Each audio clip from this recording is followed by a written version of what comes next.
we're here in Hitachi Seaside Park a week ago to avoid traffic and crowds because this week is Golden Week holiday here in Japan. Hitachi Seaside Park is known for its seasonal flower garden. During spring, this Nemopila blue flowers or the baby blue eye is located on Miharashi Hill.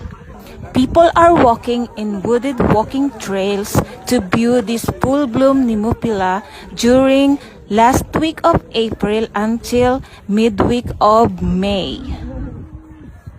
Many people will come here during Japanese holiday called Golden Week, so you must come here early for you to capture good quality videos and photos.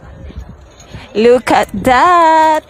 That beautiful scenery, the blue of Nemopila and the blue of the sky seem to blend together and it feels like I am soaring in the sky. And this is me matching with my blue outfit too and capturing my feeling Gera moment. So come on guys, visit this place.